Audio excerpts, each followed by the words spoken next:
예전에 그 인순이라는 가수가 그 위의 꿈, 이 노래를 불렀던 그 기억을 아마 많은 분들이 하실 텐데요.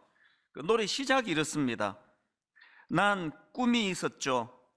버려지고 찢겨 남루하여도 내 가슴 깊숙이 보물과 같이 간직했던 꿈.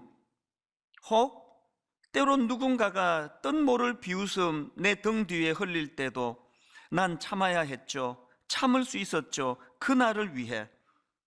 늘 걱정하듯 말하죠. 헛된 꿈은 독이라고. 세상은 끝이 정해진 책처럼 이미 돌이킬 수 없는 현실이라고. 그래요. 난 꿈이 있어요. 그 꿈을 믿어요. 저 차갑게 서 있는 운명이란 벽 앞에 당당히 마주칠 수 있어요. 언젠가 나 그 벽을 넘고서 저 하늘을 높이 날 수 있어요. 이 노래가 많은 사람들에게 공감을 불러일으킨 것은 이 노래를 부른 이 인순이 씨의 상황이 그 노랫말하고 너무 흡사한 겁니다. 뭐 다 아시겠지만 인순이 씨는 한국인 어머니와 흑인 아버지 사이에서 태어난 혼혈 한국인 아닙니까?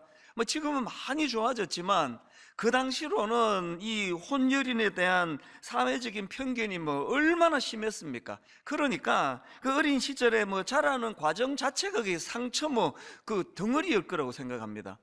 게다가 홀어머니와 둘이서 살아가다가 보니까 경제적으로는 학교를 다닐 수 없을 만큼 그렇게 어려운 살림살이였다, 이렇게 알려져 있는 분인데요. 이 인순이 씨가 귀한 것이 이런 여러 가지 역경 속에서도 이 멋진 가수를 향한 꿈, 이 꿈 하나 때문에 그 모든 역경을 다 이겨내고 결국은 뭐 아주 실력 있는 가수로 그렇게 자리매김할 수 있었던 거, 이게 참 너무 귀한 모습 아니겠습니까? 그래서 이 그 위의 꿈, 이 노래는 뭐 그야말로 인순이의 꿈, 이렇게 제목을 바꾸어도 하나도 이상하지 않습니다.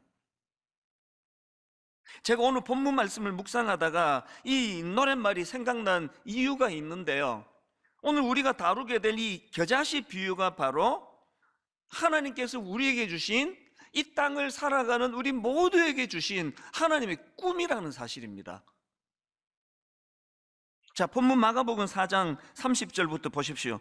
또 이르시되 우리가 하나님의 나라를 어떻게 비교하며 또 무슨 비유로 나타낼까? 겨자씨 한 알과 같으니 땅에 심길 때에는 땅 위의 모든 씨보다 작은 것이로되 심긴 후에는 자라서 모든 풀보다 커지며 큰 가지를 내나니 공중의 새들이 그 그늘에 깃들일 만큼 되느니라. 뭐 비유의 말씀이라는 게 여러 각도로 조명이 되고 해석이 되고 또 은혜를 받을 수 있는 건데요. 지난주 어느 새벽에 제가 이 말씀을 묵상하다가 이 울컥하면서 마음에 뜨거움이 밀려났던 어떤 지점이 있었는데, 이게 보니까 이 겨자씨 비유가 딱 이게 예수님 당신을 두고 하는 얘기 같은 겁니다. 뭐 지금이야 예수님의 존재 자체가 뭐 믿는 사람이든 안 믿는 사람이든 뭐 세계 4대 성인 이렇게 그 인정할 정도로 뭐 너무나 그 존재가 큰 그 거목이 되셨지만, 이 말씀이 선포되던 그 당시에 예수님은 뭐 글자 그대로 겨자씨예요, 겨자씨. 거대했던 로마 제국 입장에서 보면은 이 이스라엘이라는 나라 자체가 그 변방의 조그만한 그 속국 아닙니까? 그 조그만한 속국 중에서도 중심을 이루던 예루살렘이 아니라 또 변방에 있던 갈릴리라고 하는 보잘것없는 지역에서 활동하던 어느 청년, 어느 젊은이. 그래서 예수님께서 뭐 그 당시에 무슨 겨자씨처럼 작은 존재로 치부하던 그런 시대에 뭐 땅 끝까지 뭐 복음을 전해라, 세계를 향해 나아가라, 이런 것들이 전부 그 비웃음거리였던 것 같아요. 전부 과대망상증 환장가 지금. 그 이런 맥락으로 제가 이 겨자씨 비유를 묵상을 하니까 이게 우리 주님의 꿈이셨구나, 그리고 그 제자들을 향한 주님의 꿈을 전해주시는 거였구나. 그러니까 제 마음이 너무 벅차오르는 겁니다. 이런 맥락에서 보면은 이사야 60장 22절, 그 작은 자가 천을 이루겠고 그 약한 자가 강국을 이룰 것이라. 그 작은 자가 천을 이루겠고 그 약한 자가 강국을 이룰 것이라. 때가 되면 나 여호와가 속히 이루리라. 여러분, 이 말씀의 배경 아십니까? 지금 이 말씀이 나오던 그 시대적인 배경은요, 이제 겨우 비참한 포로 생활을 끝내고 그리고 고국으로 돌아와 보니까 성전은 무너져 자취를 감춰버린 상태고요, 온 사방이 다 폐허예요. 폐허. 비참하기 짝이 없는 그런 절망적인 상황임에도 불구하고 하나님께서는 뭐라고 말씀하십니까? 그 작은 자가 천을 이루겠고 그 약한 자가 강국을 이룰 것이라. 이게 하나님 나라의 원리라는 겁니다. 저는 뭐 소수에 불과하겠지만 어떤 그 후배 목사님을 보면 내 속이 터져요. 뭘 이루었다고 교만하냐고. 뭘 이루었다고. 아니, 하나님의 꿈은 저 멀리 계신데 그까짓 건 뭘 했다고 그 교만해가지고 주저앉아 곁눈질하고 있느냐는 겁니다. 하나님 나라의 원리는 겨자씨로 시작하는 거예요. 그리고 그 어떤 풀보다, 그 어떤 나무보다도 풍성한 가지를 이루는 그 꿈을 향해 나아가는 곳, 이 하나님 나라라는 겁니다.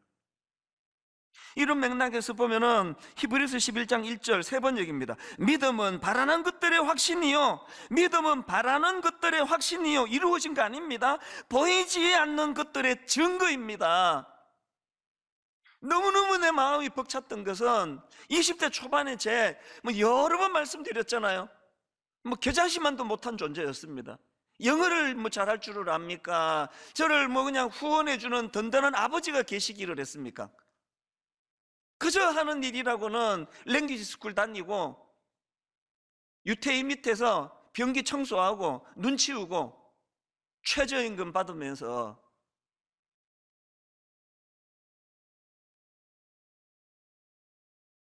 또 주유소에서 일할 때는 3교대 주유소, 24시간 오픈하는 3교대 주유소에서 밤 11시부터 아침 7시까지 밤을 꼬박 새고 주유소에서 일하고 그리고는 이제 씻고 바로 학교를 가는데 정신 말짱하게 들어도 그 미국 교수님 강의가 하나도 안 들어오는데 그렇게 밤새고 몽롱해가지고 무슨 대학을 내가 졸업하겠냐고요. 내가 24시간 앉아가지고 지금 단어 외우고 해도 이게 지금 보캐블러리가 안 되는 입장인데, 그러니까 미국에서 아메리칸 드림을 이루는 건 그 다음 문제고 이 대학을 졸업할 수 있는 상황이 아니에요.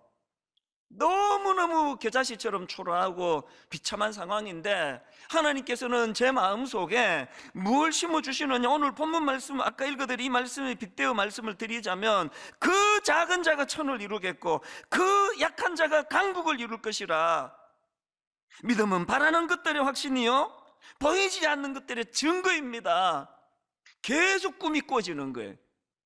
계속 가슴이 벅찬 겁니다. 하나도 지금 내가 뭘 할 수 있는 이 현실을 뚫고 갈 수 있는 게 하나도 없는데, 여러분, 이게 하나님 나라예요. 이게 믿음의 세계예요. 오늘 본문에 나오는 이 겨자씨 비유도 이런 맥락으로 읽어야 하는데요, 오늘 우리가 본문으로 삼은 이 본문 말씀은 크게 세 단락으로 나누어져 있습니다.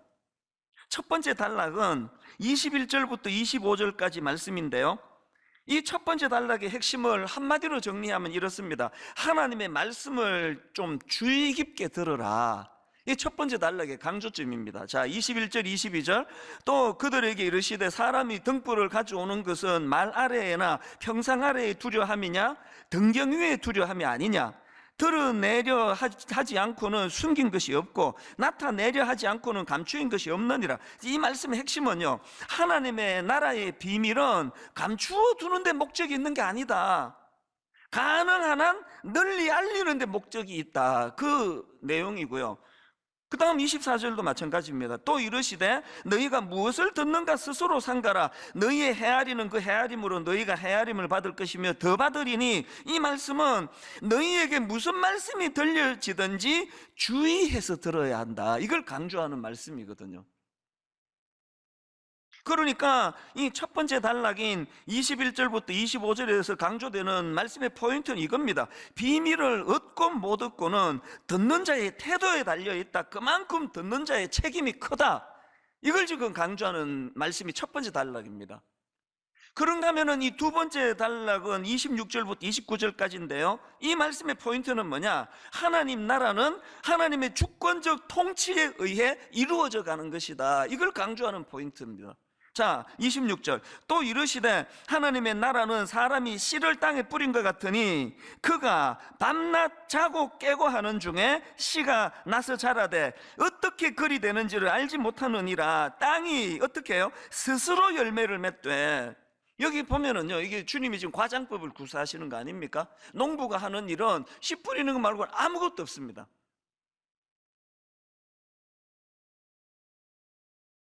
농부는 그냥 씨만 뿌리는 것 뿐이고, 씨가 자라는 과정에서는 농부의 상관과 아무 연관없이, 열심과 상관없이 그렇게 스스로 자란다. 그래서 이제 여기서 강조되는 게 뭐냐? 하나님의 나라는 인간의 노력과 수고에 의해서 인위적으로 만들어지는 것이 아니라 오직 하나님의 주권과 통치와 다스리심에 의해서 이루어져 가는 것이다. 이걸 지금 강조하는 것이거든요.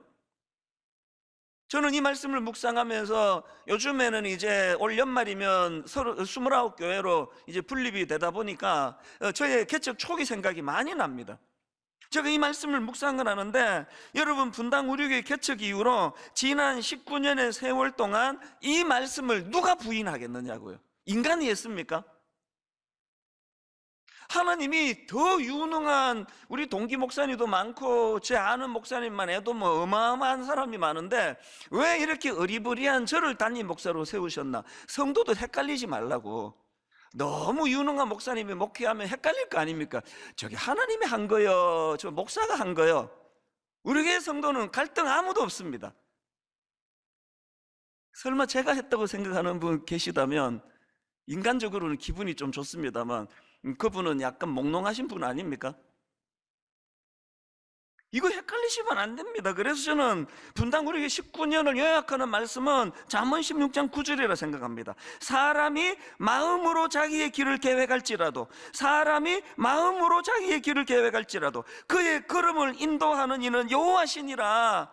이 서른도 딱딱 숫자도 못 맞추는 게 인간의 계획이에요.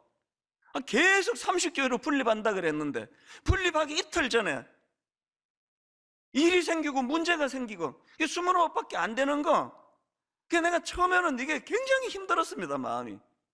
아니 이게 30 이래 입에 착착 붙는데요, 이 이야기할 때마다 29교회 이러니까 우선 입에 붙지가 않아요. 그리고 또 이제 이 사람들이 생각할 때 이게 뭐 저 교회는 왜 끝자리가 29이야?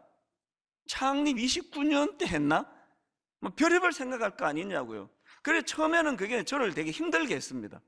아니 왜 이틀 전에 이 29개로 이렇게 그냥 30이 이게 끝자리가 완전 수인데. 그러나 여러분 인생은 해석이에요. 제가 이걸 어떻게 지금 은혜롭게 봤는지 아십니까? 30은요 인간이 생각한 인간의 숫자예요. 29은요 주님이 인준해 주신 숫자예요. 그래서 제가 이제 29 하면은 입에는 잘 안 붙지만 늘 생각해요. 하나님의 나라는 이찬수 목사 생각으로 되는 게 아니라 하나님의 인준하심, 하나님의 뜻대로 되는 것이다. 은혜가 좀 되십니까? 게다가 더 은혜스러운 거, 어떤 순장님이 저한테 말씀해 주셨어요. 이제 됐습니다. 29 플러스 1. 진정한 30 아닙니까? 분당 우리 교회까지 포함해야죠. 뭘 강조하는지 아시겠죠? 하나님 나라는요 그 농부가 물 주고 농부가 애쓰고 농부가 밤잠 안 자고 키워서 키워지는 게 아니라, 그래서 저는요 이 27절 말씀, 그가 밤낮 자고 깨고 하는 중에 씨가 나서 자라되, 그 다음 보세요. 어떻게 그리 되었는지를 알지 못하느니라. 우리 목회자들이 이 말씀 잊어버리면 큰일 납니다. 뭘 자꾸 물으면 뭐 내가 뭐 설교를 좀 하죠. 아니 뭐 교회가 뭐 위치가 좋았죠. 뭐 교회에 보니까 뭐 이 주차장 자리가 좋네요. 그거 다 그게 그 망할 소리예요. 그 무슨 하나님 나라를 그런 분석이 나오는 겁니까? 하나님 나라는요 어떻게 그리 되는지를 알지 못하느니라. 이 답이에요. 목사가 똑똑한 순서대로, 목사가 고학력의 순서대로 그렇게 교회가 성장할 것 같으면은 그게 무슨 교회입니까? 그게 회사고 뭐. 그 스티브 잡스가 목회를 해야죠, 그러면. 하나님의 나라는요, 농부가 애써서 자라게 하는 게 아닙니다. 그래서 제 입에서, 여기 우리 순장님들 모든 중직자들 입에서 이 27절을 선포해야 됩니다. 그가 밤낮 자고 깨고 하는 중에 씨가 나서 자라되 어떻게 그리 되는지를 알지 못하느니라.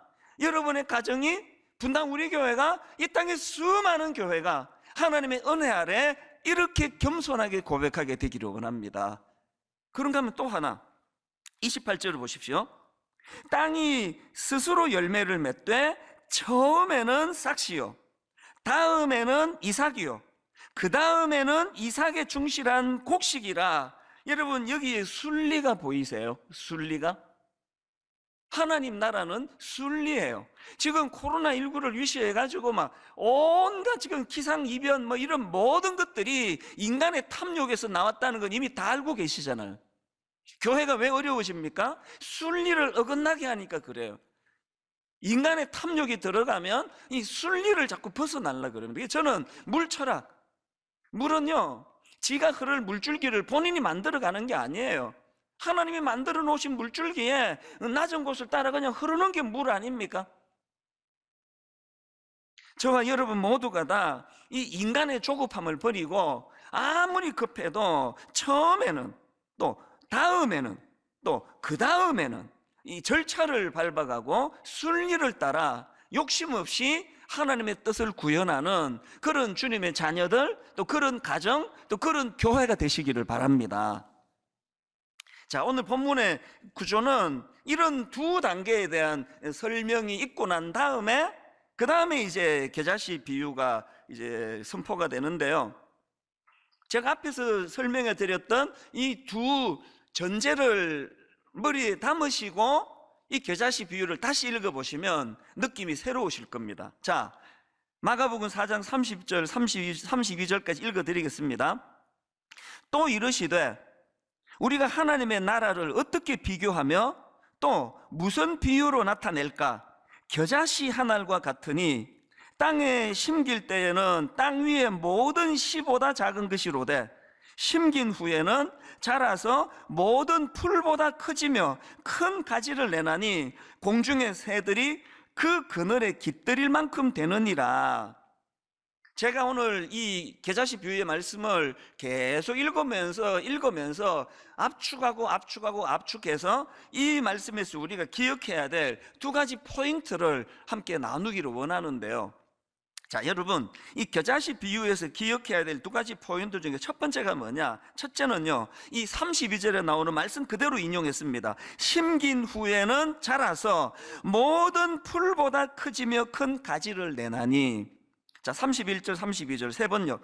겨자씨와 같으니 그것은 땅에 심을 때에는 세상에 있는 어떤 씨보다도 더 작다. 그러나 심고 나면 자라서 어떤 풀보다 더 큰 가지들을 뻗어. 여기서 강조가 지금 뭐가 확 느껴지십니까? 지금 시작과 결과의 대조가 강조가 되어 있지 않습니까? 그래서 주님이 가장 작은 출발을 강조하기 위하여 겨자씨를 지금 설명하는 거 아닙니까? 시작과 결과의 대조, 이게 지금 강조점이라고 한다면 겨자씨와 같은 초라하기 짝이 없는 작은 시작과 그 어떤 나무보다도 더 큰 가지를 뻗는 풍성한 결과, 이 시작과 결과가 강조가 되고 이것을 이루시는 분이 하나님이시라는 것이 강조되는 거거든요. 앞에서도 말씀드렸듯이 지금 이 말씀이 선포되던 그 당시에 예수님과 그 제자들은 겨자씨만도 못한 존재로 그렇게 사람들에게 뭐 인정받지 못하던 그 상황 아닙니까? 그랬던 주님과 주님이 선포하셨던 그 하나님 나라가 2000년이 지난 지금 그 당시로는 상상을 할 수 없는 어마어마한 큰 나무가 되고 가지가 되고 그늘이 되어 쉼을 누리게 해주는 결과를 가져온 거 아닙니까? 사실 주님이 주시는 이 꿈은요, 이 신구약 전체를 어우러는 위대한 하나님의 꿈인데요, 이런 맥락에서 본다면 이 꿈은 구약에 나오는 믿음의 조상 아브라함부터 시작이 된 거 아니겠습니까?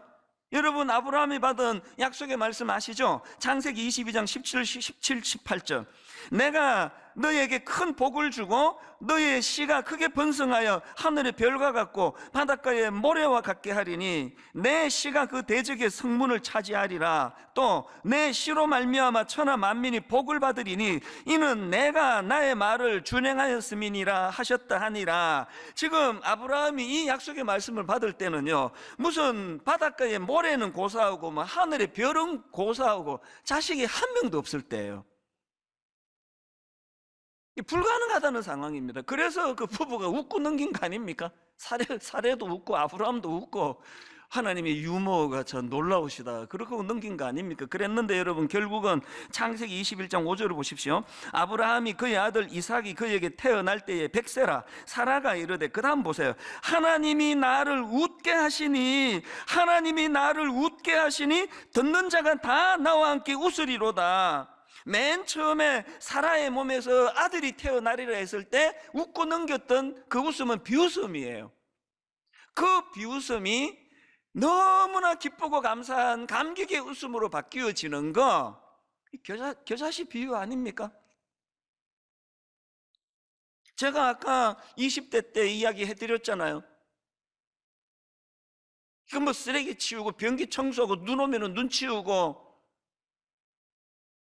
3불 35전 그 당시 최저임금 받아가지고 생계도 안 되는데, 제가 그때 내 친구들 만날 때마다 나는 이제 30년 뒤에 한국에서 분당 우리 교회를 개척하고 어마어마한 사람들이 모여들고 이제 1만 소도 파서 운다는 꿈을 꾸고, 이 꿈을 가지고 가평 우리 마을을 사회에 환원하고 이러면요, 저 병원에 입원해야 돼요.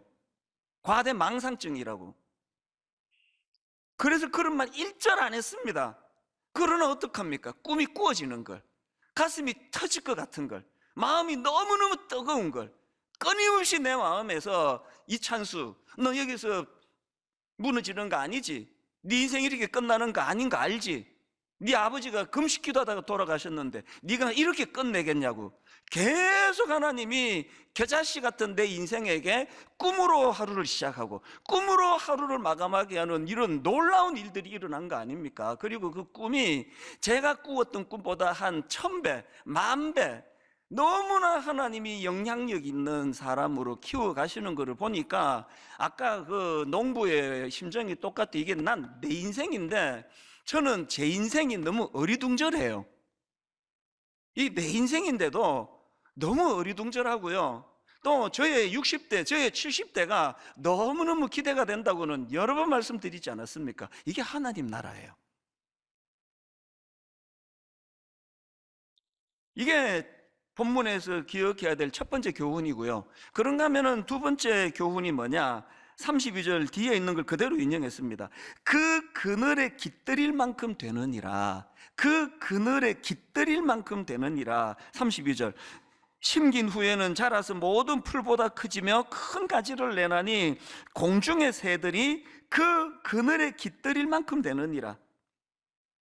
작년 이맘때 제가 마태복음 13장을 본문으로 겨자씨 비유를 한번 설교를 했던 기억이 있는데요, 그때는 마태복음 13장 32절입니다. 이는 모든 씨보다 작은 것이로되 자란 후에는 풀보다 커서 나무가 되매 공중의 새들이 와서 그 가지에 깃들이느니라. 마태복음에서는요, 공중의 새들이 가지에 깃들인다고만 되어 있는데, 오늘 본문 마가복음에서는 한 걸음 더 나아가 새들이 왜 깃드는지 이유를 설명하고 있습니다. 본문 32절. 심긴 후에는 자라서 모든 풀보다 크지며 큰 가지를 내나니 공중의 새들이 그 그늘에 깃들일 만큼 되느니라. 새들이 그 하나님 나라 그 큰 나무에 왜 모여든다고요? 그늘이 있기 때문에. 그늘. 그래서 제가 작년에 마태복음을 묵상하면서 받았던 은혜가 떠오르면서 이 그늘을 생각하는데 마음이 너무 뜨거워지는, 이 찬양이 저를 눈물을 흘리게 만들었습니다. 십자가 그늘 아래 나 쉬기 원하네. 저 햇볕이 뜨겁고 또 짐이 무거워 이 광야 같은 세상에 늘 방황할 때에 주 십자가의 그늘에 내 쉴 곳 찾았네. 이 찬양이 왜 제 눈물인지 아세요? 20대 초반의 주중에는 삶 자체가 절망이에요. 영어를 할 줄을 압니까? 대학을 졸업할 희망이 보입니까? 비빌 데가 한 군데 있습니까? 유태인 가게에서 일할 때는 전부 다 유태인들이에요. 유태계 미국 사람들. 허드렛일 시키려고, 눈 치우고 이런 일 시키려고 저 하나를 딱 써가지고 영어 못하니까 자동으로 왕따예요. 하루 8시간이 시간이 얼마나 긴지 아십니까? 저를 살려준 게 주일날이고요, 저를 살려준 게 교회입니다. 눈 빠지게 기다리는 게 주일날. 교회가 왜 살아야 되는지 아십니까? 젊은이들의 그늘을 만들어줘야 되기 때문이에요. 엿새 동안에 사람 취급도 못 받고 그렇게 살아가다가 교회만 가면은 내가 주인공이, 성도님들 등 두드려 주시고, 어떤 분은 막 집에서 그냥 먹을 거 한국 음식 싸가지고 이거 갖고 가서 먹으라고 전해주시고, 그 갖고 가서 먹으라는 그거가 귀해서가 아니라 그 마음이, 주님의 마음이 느껴지니까 눈물이 나는 거 아닙니까? 그리고 말씀을 들으면서 늘 그 위의 꿈, 말씀을 들으면서 늘 겨자씨의 꿈, 그 꿈을 가지고 죽고 싶을 때도 많았고요, 아침에 일어나도 눈 뜨고 싶지 않을 때도 많았고요, 이 지긋지긋한 생활을 내가 언제 끝낼 수 있는가 절망할 때도 많았지만, 그럴 때마다 그야말로 오늘 32절, 심긴 후에는 자라서 모든 풀보다 커지며 큰 가지를 내나니 공중의 새들이 그 그늘에 깃들일 만큼 되느니라. 이 말씀을 통해 저는 2가지 숙제를 부여받았습니다. 이게 여러분 모두의 숙제예요. 첫 번째 숙제는요, 여러분, 주님의 이 호의, 우리가 먼저 그 주님이 제공해 주시는 그 그늘을 누리셔야 돼요. 호의를 베풀어 줄 때, 난 정말 우리나라 사람들 내 마음에 안 드는 게 하나 있는데요, 남한테 베풀지도 못할 뿐만 아니라 베푸는 거를 호의로 받지를 못해요. 그 교회로 가다가 보면은 여기 무슨 백화점 하나 있잖아요. 그 지나가면은 저는 문을 받쳐줘요. 조금만 뒤에 누가 오면은 문을 받쳐주면요, 아니 지금 이렇게 열게 돼 있는데 문을 받쳐주는데 고맙다 그러고 지나가면 되는데 꼭 저쪽 걸 지가 열고 가. 그럼 내가 뭐가 되느냐고, 내가 얼마나 민망해요. 근데 진짜 이해가 안 돼요. 호의를 베풀지를 못하니까 호의를 받을 줄도 모르는 겁니다. 그러니 민망했던 적이 한두 번이 아니에요. 내가 다시는 내가 이런 짓 안 한다고 했는데, 내가 그 사람 얼굴을 모르니까 또 다른 사람은 그 사람이 아니잖아요. 우리가요, 뭘 하나님 나라 일한다고 그렇게 막 설치는 것도 중요하지만 주님의 호의를 잘 감사함으로 받는 게 가장 중요한 일입니다. 그늘을 누리고 계십니까? 여러분, 주님이 제공하시는, 그래서 이 광야 같은 세상에 늘 방황할 때에 주 십자가의 그늘에 내 쉴 곳 찾았네, 이 은혜를 못 누리고 계시면 그거는 하나님 앞에 도리가 아닙니다. 이 숙제, 그래서 여러분, 그늘을 제공해 주시는 은혜가 우리의 특권이긴 동시에 우리가 해야 될 숙제예요. 잘 누리는 거. 그런가 하면 2번째 숙제가 뭡니까? 주변 사람들에게 그 그늘을 소개하는 거예요. 그 그늘을 누리게 하는 겁니다. 하나님이 지난 10여 년 가까운 세월 동안에 너무 무거운 숙제를 많이 주셔가지고요, 무슨 1만 성도 파송 운동, 우리 교회 드림센터 사회 환원, 무슨 가평 우리 마을, 또 분당 우리 교회 목회 그냥 막 허덕허덕 막 숨도 못 쉬고 그렇게 이 네 가지들을 가지고 허덕이고 있었는데, 어느 날 하나님이 이 무거운 네 가지 짐을 꿈으로 바꾸셨어요. 하나님이 이 짐을, 야 그게 어떻게 짐이냐, 너에게 던져준 벅찬 꿈이다. 그래서 요즘은요 이 네 개의 과업이 저에게 살맛 나게 하는 꿈이 된 줄로 믿으시기를 바랍니다. 일만성도 파송운동, 여기에 저 두 가지 꿈이 있습니다. 저는 여러분 첫 번째 꿈이 뭐냐, 여기에 참여한 모든 성도님들이 하나님 나라의 기쁨을 누리는 일이 일어나는 그 꿈을 꾸고 있습니다. 지금은 안 이루어진 일이라서 불안하고 두렵고, 아니 내가 분당 우리 교회를 또 떠나야 돼? 이제 내가 겨우 자리 잡았는데 왜 내가 떠나야 돼? 이렇게 불안하게 시작했지만, 겨자씨처럼 불안하게 시작했지만 5년이 지나고 10년이 지나고 거기에 동참한 모든 우리 성도님들이 하나님 나라의 기쁨을 정말 이렇게 해주신 하나님 은혜라고 말할 수 있는 그날을 꿈꾸는 겁니다. 그래서 29 목사님들을 내가 신뢰에 가깝도록 무섭게 밀어붙이는 겁니다. 성도 많이 모이는 게 우리의 꿈이 될 수 있느냐고.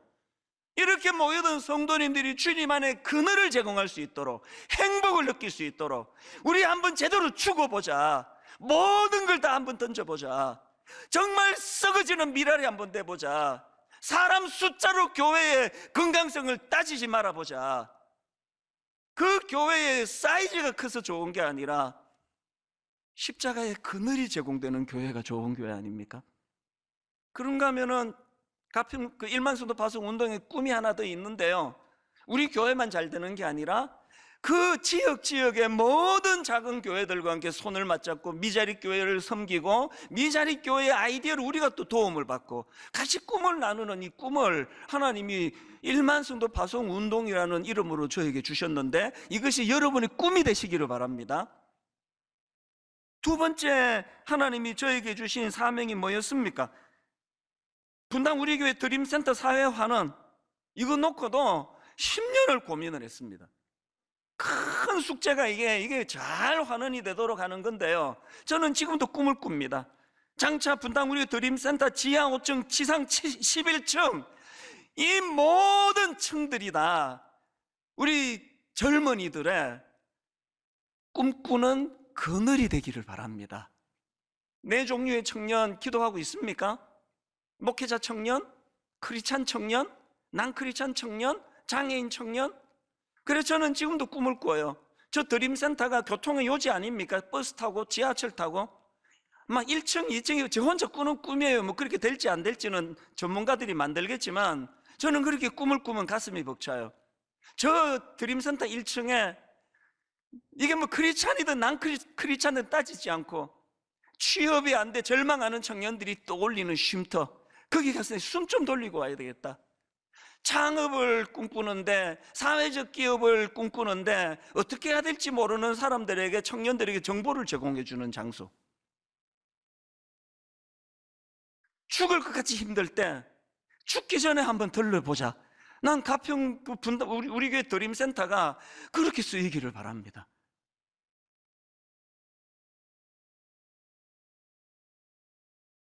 세 번째 하나님이 저에게 주신 숙제가 꿈이 됐는데, 그건 가평 우리 마을입니다. 할머니 권사님의 상상을 초월하는 그 큰 금액으로, 또 그 소리를 듣고 가평에 2만 평의 땅을 허락해 주신 그 성도님의 헌신으로 시작이 돼서 제가 가위를 누를 것처럼 괴로웠던 게, 이게 이분들에게 기쁨이 돼야 될 텐데, 아니 뭐 교회 수양관 만들려고 내가 땅 줬습니까? 이렇게 될까 봐. 그런데 여러분, 그 과정에서 하나님이 너무나 놀라운 꿈을 주셨습니다. 이 믿어지지 않은 일이 자꾸 일어나는 거 아닙니까? 건국대, 그 당시 건국대 교수 강병근 교수님, 설계로는 그 분야의 한 분야의 대가 전문가라고 하는 이런 분이 이 꿈을 같이 나누기 위해 가지고, 지금까지 여러분 그 뿌띠 프랑스를 그 설계하신 분이라고 말씀드렸잖아요. 지금까지 돈 한 푼 받지 않고 모든 걸 꿈으로 재능 기부를 하시고 설계가 다 이루어졌는데, 가평 우리 마을에 일주일에 한 번씩 현장을 진두지휘하시면서 돈 한 푼 받지 않습니다. 이게 어떻게 가능합니까 이게? 그런가 하면은 또 이제 뭐가 막막할 때에 아니 이랜드의 박성수 회장님이 제가 뭐 한번 만나보기를 했습니까? 뭐 요청을 한번 하기를 했습니까? 이게 왜 이랜드 회장님의 꿈이 되느냐고요. 중진 직원 2명을 파송을 해줘가지고요, 그 중진 2명이 이끌어가는 그 방향으로 가평이 이제 제대로 자리가 잡히기 시작한 거거든요. 아니 히즈빈스라고 하는 엄청나게 지금 잘 되고 있는 사회적 기업을 하고 있던 임정택 대표가 왜 가평 우리 마을로 와가지고 그런 실행 책임자가 돼야 되는지 저는 잘 상상이 가지 않습니다. 왜 이런 일이 가능하다고요? 하나님은 가평 우리 마을이 지친 이들, 약자들, 그들의 그늘이 되기를 원합니다. 저 헌금 강조하지 않는 거 아시죠? 저는 오히려요, 이게 뭐 교회가 준비도 안 됐는데 헌금 많이 들어올까 봐 좀 두려워하는 사람이, 그 직무유기가 되니까. 이제 저는 하나님의 마음을 읽기 시작했습니다. 그리고 이제 자신이 붙었습니다. 가평 우리 마을은요, 장애인과 비장애인이 어우러져서 그늘을 만들어주는 곳. 가평 우리 마을은 위크니스라는 컨셉을 잡았습니다. 이 땅의 모든 약한 자들이, 지친 자들이 하나님이 만들어주시는 영적으로, 정신적으로 쉼터가 될 줄로 저는 확신합니다. 그래서 제가 오늘부터 가평 우리 마을 헌금을 제가 이제 선포하기를 원합니다. 조금 여유가 있으신 분들은 진짜 인색하게 그러지 마시고요, 홈페이지에 오시면 계좌번호가 있으니까 지금도요 너무나 고마운 십시일반 헌금이 이루어지고 있지만 턱없이 모자랍니다. 이제 우리가 함께, 이거는 분당 우리교회가 아닙니다. 곧 재단 만들어 내놓을 거예요. 그리고 29교회가 함께, 그리고 29교회만이 아닙니다. 이 땅의 모든 교회들에게 정말 하나님 이 쉼터가 하나 만들어지면 이게 전라도에도, 경상도에도, 충청도에도 이런 쉼터들이 만들어지기를 원합니다. 꿈꾸면서 지금 가평 우리 마을을 준비하고 있거든요. 저는 오늘의 말씀의 결론을 찬송가 490장으로 맺기 원합니다. 주여 지난밤 내 꿈에 배었으니 그 꿈 이루어 주옵소서. 밤과 아침에 계시로 보여주사 항상 은혜를 주옵소서. 2절에 보니까 마음 괴롭고 아파서 낙심될 때 내게 소망을 주셨으며, 마음 괴롭고 아파서 낙심될 때 내게 소망을 주셨으며, 내가 영광의 주님을 바라보니 앞길 환하게 보이도다.